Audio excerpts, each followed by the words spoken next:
and welcome back to my channel. I took one of my kids to one of their practices today, and I'm waiting in the car until they're done. So I thought I would do a little bit of reading for you guys of The Boyfriend by Frieda McFadden. A lot of you requested that I read it aloud, so I'm going to do a few chapters of this and see how you like it. If you like videos like this, comment down below. Also, let me know what you want me to read if it's not this. And if you do want more of this after I stop this vlog and post it, then I will go back and read more. Anyways, so without further ado, here is Frieda McFadden's The Boyfriend.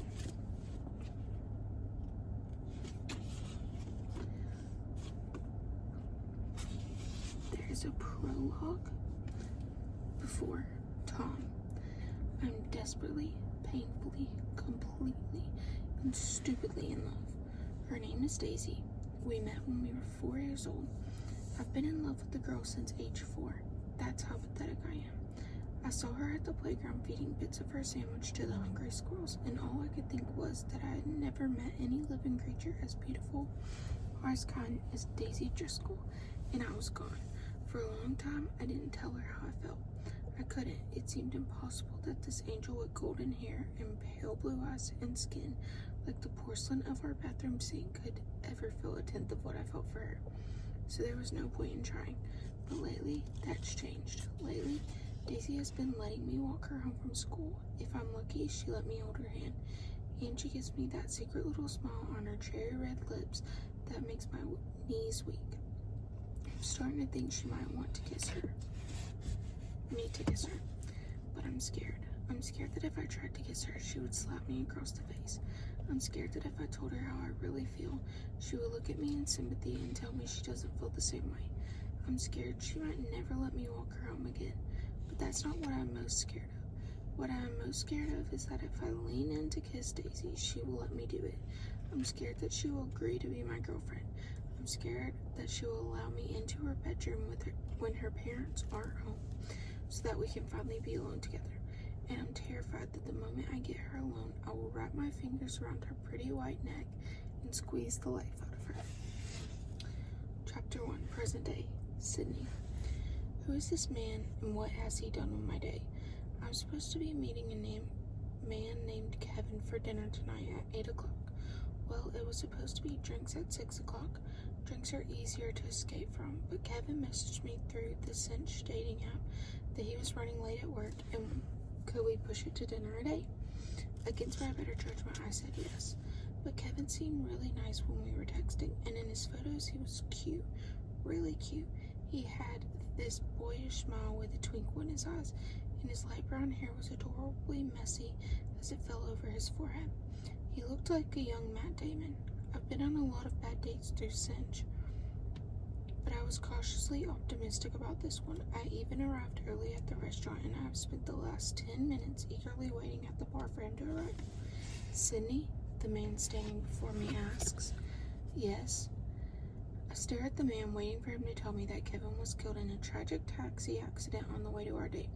Because this guy is definitely not Kevin, but instead he sticks out his hand. I'm Kevin, he says. I stare at the man, waiting for him to tell me that Kevin was killed in a tragic taxi accident on the way to our date. Because this guy is definitely not Kevin, but instead he sticks out his hand. I'm Kevin, he says. I don't budge from my bar stool. You are? Okay, let's be real here. Nobody looks as good in real life as their dating app photos. I mean, if you're looking to score a date, you're not going to snap a photo of yourself when you're rolling out of bed with a hangover. You're going to doll yourself up, take about 50 different shots from every conceivable angle and with a dozen lighting options, and you're going to pick the very best one. That's just good sense. And hey, maybe that one perfect photo was taken 10 years ago. I don't agree with this logic, but I understand why people do it. But this guy, there's no way he is the same man as he in his Cinch profile. Not 10 years ago, not ever. I just don't believe it. Even though it's an obnoxious move, I grab my phone from my purse and bring up the app right in front of him. I compare the boyish handsome man in the photo to the man standing in front of me. Yeah, no. My date for the evening is at least 10 years older than the guy in the photo and bone thin, bordering on gaunt. I think his eye color is different too. His blonde hair is badly receding, but what's left of it is long and pulled back into an unkempt ponytail. This is not the same man as in the photo. I'm even more sure of that than I am of the fact that I enjoy long walks through Central Park and binging Netflix. Yes, that's me, fake Kevin assures me. Although really the guy in the photo is fake Kevin. Maybe the photo really is of Matt Damon. I'm starting to think it might be. I begin to protest that he doesn't look anything like the photo, but the words sound so superficial in my head. Okay, yes, Kevin looks vastly different from his profile photo. But does that really matter? We have been texting through Cinch, and he seems like a nice enough guy. I should give him a chance. And if it's not going well, my friend Gretchen will be calling me in 20 minutes with a manufactured excuse to get me the hell out of here. I never ever go on a date without a planned rescue call. It's really great to meet you in real life, the real Kevin says. You look exactly like your photo. Does he expect me to say it back? Is this some kind of test? I say, come on, he says, let's get a seat. We snag a booth in the corner of the bar. As we're walking over there, I can't help but notice the way Kevin towers over me. I tend to like tall men, but he badly needs a little meat on his bones. It feels like I'm walking next to a broomstick. I'm so glad we are finally doing this, Kevin tells me as he slides into the seat across from me. Why is his ponytail so messy? Couldn't he have at least combed it before our date? Me too, I say, which is only slightly a lie. He rakes his gaze over me, an improving expression on his gaunt face. I have to tell you, Sydney, now that we're actually meeting in person, I genuinely feel like you are the perfect woman. Oh, absolutely, he beams at me. If I close my eyes and imagine the perfect girl, it would be you. Wow, that's sweet. Possibly one of the nicest compliments I've ever received on a date. Thank you, real Kevin. I'm starting to feel glad that I stayed. And like I said, I do like tall men, so even though he looks vastly different from his profile, I get a tiny tug of attraction. Thank you. Well, he adds, except for your arms. My arms? They're kind of flabby, he wrinkles his nose, but other than that, wow. Like I said, you're the perfect woman. Wait, my arms are too flabby? Did he really just say that to me? Worse, now I'm straining to surreptitiously examine my bare arms. And why did I wear a sleeveless dress tonight? I have only 2 sleeveless dresses in my closet. I could have worn something with sleeves that would have concealed my apparently hideous arms, but no, I chose this. Can I get you 2 something to drink? The waitress is standing over us, her eyebrows raised. I pry my gaze away from my monstrous arms and look up at her. I'll have a Diet Coke. A Diet Coke, Kevin seems affronted. That's boring. Get a real drink. I never drink alcohol when I'm on a first date with a man I've met on Cinch. I don't want to impair my judgment in any way. Diet Coke is a real drink. No, it's not. Well, it's a liquid. I glare at him across the sticky wooden table, so I will call it a drink. Kevin rolls his eyes at the waitress. Fine, I will have a Corona and she will have a Diet Coke. Then he winks at the waitress and mouths the words, sorry. I glance over at my purse next to me. When is Gretchen going to call? I need an escape route. But maybe I'm not being fair. I've only known real Kevin for 5 minutes. I should give him more of a chance. That's why I told Gretchen to call 20 minutes into the date after all. 5 minutes is a snap judgment. If I can't give a guy more than 5 minutes, I'm going to be having first dates for the next 20 years. And now that I'm 34 years old, I don't have that luxury. Hot damn, Kevin remarks, following the path of the waitress with his eyes, as she does to get our drinks. She has really nice arms. Gretchen, where are you? Chapter 2. So you have to pay $2,000 if you're a new member joining the group, Kevin explains to me. But for every vacation package you sell, you earn a $5,000 commission. Pretty amazing, right? I drag one of my French fries through a little trail of ketchup on my plate. We are nearly 40 minutes into this date, and I'm inexplicably still here. Stupid Gretchen. She's making out with her boyfriend or something and has forgotten all about poor little me. I even texted her SOS and she still didn't call me. I can definitely get you into the group. Kevin chomps on one of his spicy barbecue chicken wings. He's got an incredibly healthy appetite for such a skinny guy. I pointed out to him once that the barbecue sauce was getting on his cheek and he wiped it off that time. But every single time he takes a bite, more of it gets all over his face. At some point, I got sick of telling him his face was dirty. Do you want me to call Lewis at the corporate headquarters? This is an amazing opportunity, Sydney. You're lucky I came along. No, thank you, I said. Kevin reaches over and grabs my Diet Coke. When his wings arrived, he complained they were too spicy, and then over the course of 15 minutes, he proceeded to drain his beer, then his second beer, and now he has commandeered my Diet Coke. Why not? Why would you turn down an opportunity to make like 6 figures a year? Because it's a pyramid scheme? A pyramid scheme? Kevin chuckles. Why would you think that? Because I am an accountant and I know what a pyramid scheme is? No, you just don't understand, he insists. Look, I'm trying to do you a favor, Sydney. You've got this super boring job crunching numbers all day. Wouldn't you rather make a few sales a year and relax the rest of the time on your own luxury vacation property? I don't know what to say to that, so instead, I grab my purse. I'm going to the bathroom. I hope the bathroom has a window I can climb out of.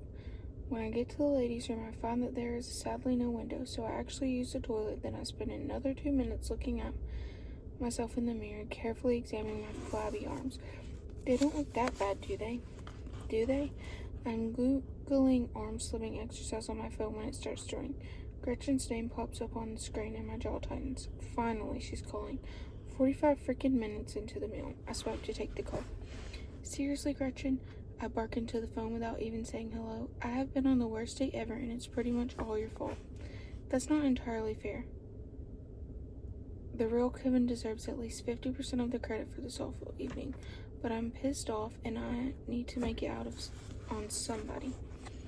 I'm so sorry, Gretchen cries. Rainey and I were watching a movie, and we just lost track of time. I didn't even want to watch the movie, she insists. Rainey promised me he wouldn't let me forget about the call, but then, well, you know. I can hear Rainey in the background saying, hey, don't tell her it's my fault. And then Gretchen giggles like he's tickling her or something. I bite my lip, resentful of how cute Gretchen and Randy are together. When she and I became friends, she was single like me. Then one day we were riding up in the elevator together, and she started gushing about how adorable the super in my building is, and now they've been dating for like 6 months. Don't get me wrong, I'm happy my friend has found the guy of her dreams. I'm just still trying to find mine. Where are you now? She asks. Hiding in the bathroom, obviously. Oh God, I'm so sorry. It's fine, I grumble. You're probably making passionate love to your boyfriend while I'm stuck here with a guy who's trying to talk me into a pyramid scheme. Oh no, Sid, seriously? That's not even the worst of it, I say. His mother tried to FaceTime him in the middle of our meal, and he actually took the call. I had to say hello to her. His mother, Gretchen, on our first date. I'm truly sorry, she says, even though I can tell she's trying not to laugh. I'm sure. Really, Sid. I'm the worst. Tomorrow after yoga, lattes and muffins are on me. I suppose I can accept that apology. Anyway, the date is almost over. I'm about 5 minutes away from never seeing real Kevin or fake Kevin ever again. Well, I might see fake Kevin again if I go to a Matt Damon movie. I tell Gretchen goodbye, take one last critical look at my arms, which are fine the way they are, Kevin. Then I head back out to the table, and lo and behold, a miracle has occurred and our check is on the table waiting for me. I might get out of her sooner than expected. You were in there forever, Kevin comments. He wipes his lips with the back of his sleeve. He gets the sauce off his lips but smears it all over his white and red checkered shirt. I don't even care anymore. Did you fall in? I manage a thin smile. Thanks for dinner. Sure thing, Kevin slides a check across the table to me. Your share comes to $38.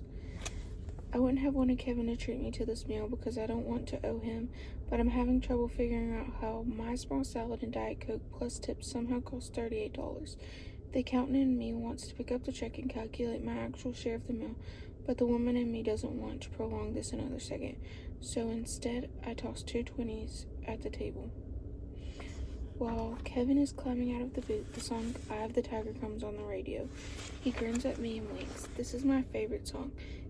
Isn't Rocky the greatest movie of all time? I haven't seen it. Kevin clutches his chest in astonishment, like I just told him I kill puppies for fun. You haven't seen it? Nope. Well, now we know what we're doing on our second day. I decided not to dispel him of the notion that there will be another day, but as soon as I get out of here, I'm blocking him on Cinch. He doesn't have my real phone number, so he has no way of contacting me again. And then he adds, we can watch Rocky 2 on our 3rd date and Rocky 3 on our 4th date. He is in the midst of planning our 7th date, Rocky 5, 6, when we get out of the bar. It's smack in the middle of August, which is a great time to wear a sleeveless dress that shows off my grotesque arms, but also peak humidity time in New York City. Despite my leave-in conditioner and my careful efforts with the curling iron, my hair has started to frizz. Thankfully, I couldn't care less what my date thinks of my hair right now. I'll walk you home, Kevin tells me. I nearly choke. No, that's okay. He sticks out his chin. I absolutely insist. It's dark out. What sort of gentleman would I be if I let you walk home yourself in the dark? It's okay, really. You could be killed, Sydney. That seems unlikely. Anyway, I'm willing to risk death just to get away from this guy. But he has a determined look on his face, and I'm starting to suspect that the easiest option would be to just let him walk me home. Not that I'm actually going to let him walk me home. I live about 10 blocks away, and I figure after 3 or 4 blocks, I'll just point out a random building and tell him it's mine. Then I'll be free of real Kevin forever. Fine, I grumble. Let's go. He grins at me. Lead the way. Given that it's a Tuesday night rather than a weekend, the streets are emptier than they usually are when I'm out after dark by myself, especially since I usually travel in a busy area. And now, I'm cutting through a more residential area just to get this over with as quickly as possible. The residential areas are always quieter, and they also smell less strongly of urine than the more populated path back to my apartment building. It's deserted enough here that it's not terrible to have Kevin's company. That said, there's no way I'm going to let him see where I live. I'll never get rid of that guy. I stop short at a brownstone a few blocks away from my actual apartment building. I gesture at the banister. Well, this is me. Hopefully he won't insist on walking me into the building because I have no way to get inside, but he seems very reluctant to leave. I had a great time, Sydney, Kevin tells me. I can't quite bring myself to return the sentiment, even just to be nice. A corner of his lip quirks up. How about a hug? I eye his outreached arm and the pit stain that has gathered since we've been walking in the humid August air. I don't hug on first dates. Oh, at first I think he's going to protest, but then he says, well, how about a kiss then? Is he out of his ever-loving mind? I didn't even want to hug him, but I definitely don't want this guy's slimy lips touching mine. Come on, he says. I bought you dinner. You're really not going to kiss me? He bought me dinner. On what planet does my paying $40 for a salad mean that he bought me dinner? I don't kiss or hug on first dates, I explain. And then, in case he has to bump hips or God knows what I have a strict no-touching policy. Seriously? He takes a step closer to me. He towers over me, but I can still smell the sour stench of beer on his breath. I take a step back, bumping into the short set of stairs up to the entrance of the building I claim to live in. I scan the street, dismayed there isn't another pedestrian eyeshot. I thought Kevin was a dud, but I had labeled him as harmless. Big mistake. Come on, Sydney. He takes another step closer to me, this time uncomfortably close. Kevin may be skinny, but he looks strong. Stronger than me, that's for sure. You can't tease me like that. All I'm asking for is a kiss, for God's sake. I think this date is over, I say firmly. Don't be a tease, he frowns, his features contorting in the dim glow of the streetlight above us. All you women are the same. You're never going to land a husband if you won't even kiss a guy on a date, you know. My mind races, thinking through the contents of my purse and what I could use as a weapon. Gretchen gave me a can of mace, but I took it out at some point because it kept leaking all over my purse, and I'd never been in a situation where I was close to needing it. I do have a spritz bottle of hand sanitizer. If I sprayed him in the eyes with hand sanitizer, would that do the trick? Of course, that would mean I would have to locate it in my gigantic purse, which is probably 80% crumbled tissues at this point. I decide the best bet is to push past him and make a run for it. In another block or two, I'm certain to run into another person. Sydney, he says.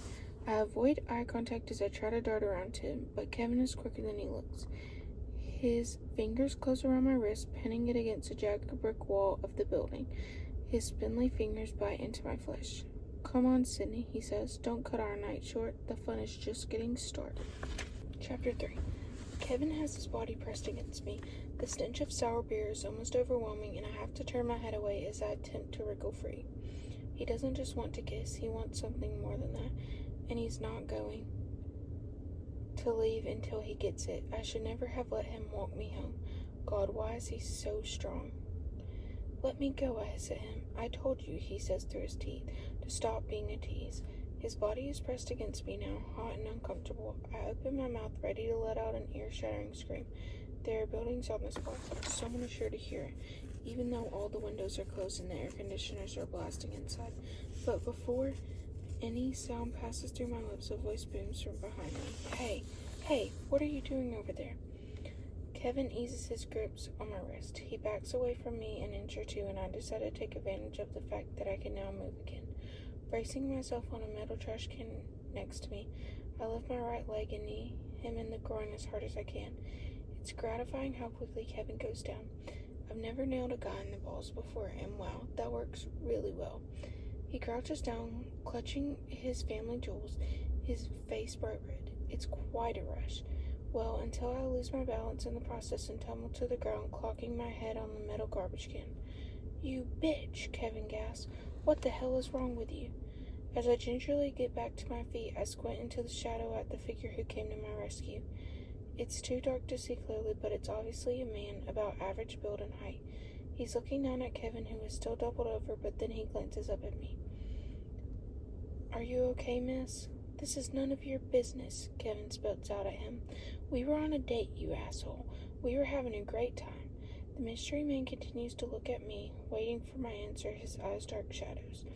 I'm fine, I brush sidewalk dirt off my sleeveless blue dress, which I will probably never wear again for a multitude of reasons, including self-consciousness about my unacceptably flabby arms. I should just throw it out after this. I mean, now I'm fine.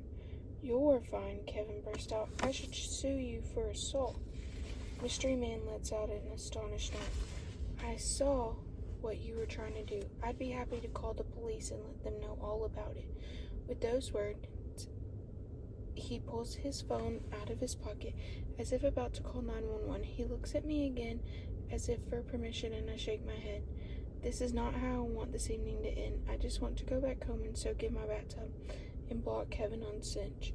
I can report him to the admin since they have all his personal information. For the first time, Kevin looks properly worried. He manages to straighten up with some effort. Hey, he says. Hey, look, maybe you got the wrong idea. I wasn't going to. Get out of here, the mystery man cuts him off. Now, before your date changes her mind about calling the cops. His voice lowers a few notches, almost to a growl. And if you ever bother her again, I'm happy to testify to what I saw you do. Do you know what jail is like for a sex offender? Kevin's eyes widen. He finally gets the idea. I watch my date limp down the street in the opposite direction of my apartment building. It's only when he disappears from sight that I finally feel my shoulders relax. Are you sure you're okay? Mystery man asks me. I swivel my head in the direction of his voice. He has stepped into the glow of the streetlight so I can finally get a good look at him, and wow. You know the cheesy things people say, that they look at another person and get hit by a lightning bolt? I always thought that was absolutely ridiculous until it happened to me about 3 years ago when I met my first lightning bolt guy. But that didn't work out, and I had given up hope that it would ever happen again. But now here it is, that damn lightning bolt once again. Mystery man is hot to say the least. He has thick black hair and cold black eyes with a level of intensity that sends yet another lightning bolt through me. His strong jaw makes him seem utterly in control and confident. His face has that pleasing textbook symmetry. He's wearing a black t-shirt that shows off his lean build and makes his dark hair and eyes seem even more intense. There's also no glint of a wedding band on his left hand, but best of all is the way he's staring back at me. If I got hit by a lightning bolt, he did too. I'd bet my life on it. I'm okay, I managed, just, shaking. Mystery man looks into the distance, making sure that Kevin is really gone. Is he your boyfriend? I shake my head. We just met tonight, hooked up on Cinch. My face burns slightly. I don't mean hooked up, obviously, but we had a date for tonight. I had quite unnecessarily. It was bad, I gathered. He doesn't know where I live. I hug my arms to my chest. I'll report him to the app. They take this kind of thing seriously. I don't think he'll bother me again, but thanks for helping me. He flashes a lopsided smile. Looks like you took him down pretty good yourself. He could barely walk. I smiled at the satisfying memory of how it felt to sink my knees into Kevin's balls. Thanks. Mystery Man is staring at me, that half smile playing on his lips. The electricity between the two of us is palpable. Sometimes I'm not sure if a guy is interested in me or not, but from the way Mystery Man is looking at me, I know he's interested. And despite feeling shaken from what just happened, I would happily hand over my phone number right now. What a great meet cute. I can already imagine telling this story to our children. This jerk was trying to kiss me, and that, kids, is how I met your father. Okay, I might be getting a little ahead of myself, but when you know, you know. Can you make it home okay from here? Mystery Man asked me. I look around. In the last few minutes, the streets have become more crowded. It doesn't feel quite as desolate as it did when Kevin grabbed me. I'll be fine. Great, he says. And then to my shock, he starts to turn away, to leave. Thank you again, I call out. I really appreciate what you did. You're like my hero. That gets a full-on smile out of the guy. And if possible, he's even more handsome when he smiles. He's got to be some kind of actor or model or something. I mean, geez. Of course, he says. I'm just glad you're okay. We stare at each other for another beat, and I imagine the next words out of his mouth. Would it be okay if I called you sometime? Can I take you out on Saturday night? Can we make passionate love tonight? Are you down for that? But he doesn't say any of that. He doesn't even ask me my name. He simply raises one hand and says, well, good night then. And then he walks away. What the hell? Okay, guys, that was the prologue in chapters 1 through 3 of The Boyfriend. Let me know if you want me to read some more of this for you guys.